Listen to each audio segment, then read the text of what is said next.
Hi there, you're with us today for the final interview of the BIEC conference, and we're here with His Excellency the Ambassador Professor Dr. Isaac C. Lamba, the Ambassador of Malawi to Germany. Welcome, sir.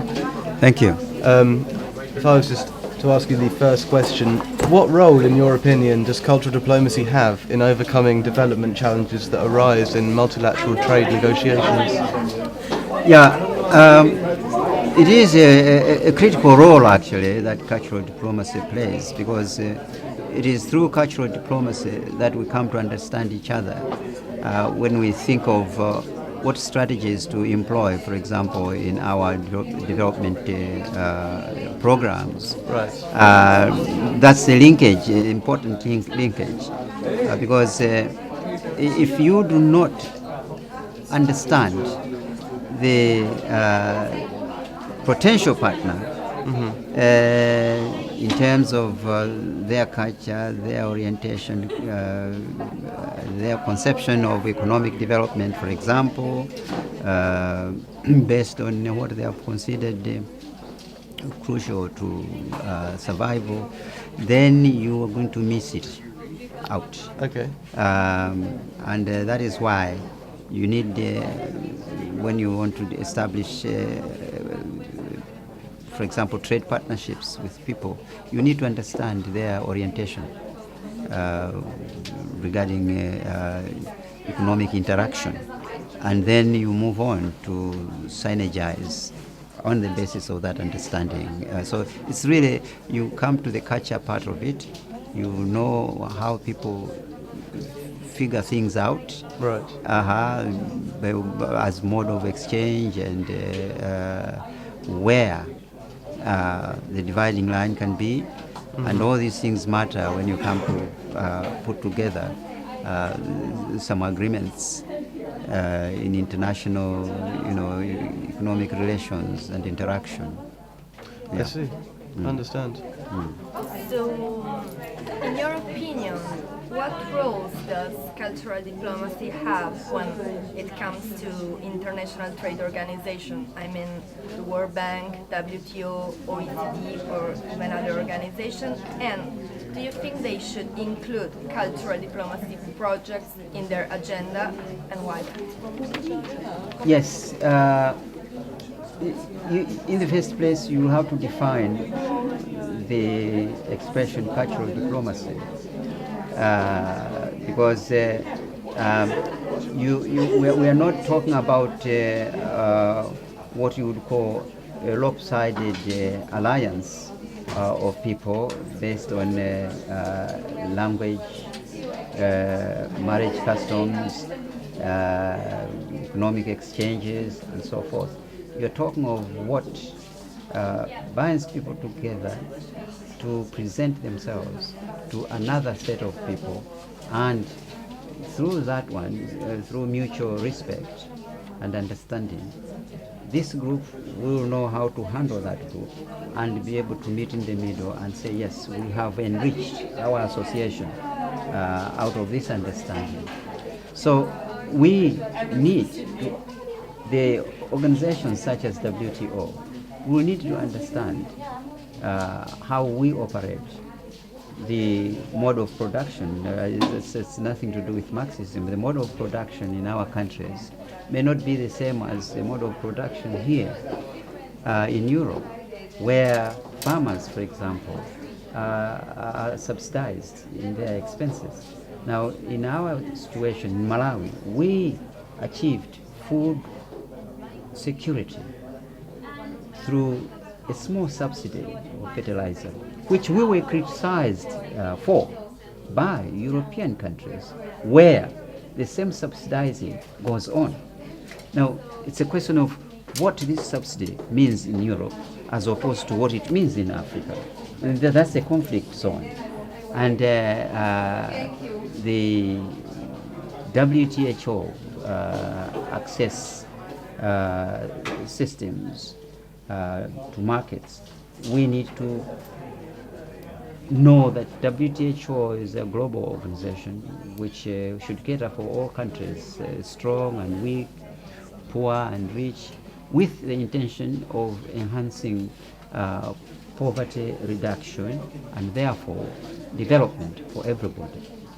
Now, unless you come down from the ivory tower to understand these basics, WTO will remain so difficult and adamant when it comes to access of markets by developing countries, because we will need to know that what we produce will find a market elsewhere. Now, through cultural affiliations somewhere, certain decision makers will place more accent on a familiar, geographical location than on the Pacific, where people are not understood, their aspirations are not understood, and people have not spent time to fully understand the aspirations of those people who are not featuring on the radar screen yet. So the World Bank needs to know our dynamics, we in the developing countries. They're not the same dynamics as you find in America or in Greece. The IMF, International Monetary Fund, will do the same. I don't know whether the World Bank, the IMF, would make available to Greece $33.7 billion last night to a developing country like Malawi. On what basis? They probably don't know how Malawi can move to deserve that money. They probably know Greece through these interconnections, cultural interconnections in Europe. And this leads to very important decisions. That's how Greece has featured to be bailed out by European partners, by IMF, and so forth. So there is need for that cultural element. Where cultural barriers exist for the decision makers, those are the ones which must be broken down now. The point now is the question is, why should we not have a rotating presidency of the International Monetary Fund or the World Bank? Isn't it time? Are we saying that the small countries do not have a critical role as contributors to the budget of the IMF and so forth? But these are all linked within the nexus of cultural diplomacy. We need to be talking, the developed and the developing, countries coming together to discuss issues of mutual interest, which can lead to the ultimate goal, and that is human development. If I was to move away from cultural diplomacy for our final question, Malawi recently changed its flag from that of a rising sun to that of a fully glowing sun in order to symbolise the economic and social development that it's undergone in its few decades of history. And compared to many of your neighbours, the country is considerably more economically and socially developed in areas of gender equality, for example. It's I think you have a fairly decent or respectable ratio of men to women in employment, in education, and in parliament. Obviously, there's still potential for future progress. Yes. In your opinion, should countries undergo social change in line with economic progress in order to improve relations with one another? Do you think this is necessary? Yes. Economic change leads to social change. Right. And we must know that we have now come to value what we call regional organizations. Like Malawi belongs to what is called the Southern Africa Development Development Community. Mm-hmm. Now, within that, the idea is to ensure that we synergize properly our development policies, our cultural policies, where certain cultural practices impede progress. That is where, as a group, we come together and say, how can we assist this particular country? I don't want to go too much into EU and Greece, but this is precisely the point that the members of that organization will want to eliminate impediments that drive neighbors apart or asunder. I see. We want to say, okay, if you can do that and I can do this, we're going to reduce the dividing line to eventually become, one whole within the description or the definition of a regional organization. Right. So this is what I can say, that we do not want to talk about cleavages between the poor and the rich, the progressive and the unprogressive. We want to know to talk about cleavages that must bring everybody together to talk the same about, to talk the same language regarding strategies of culture, which will spill into development. Right. That's right.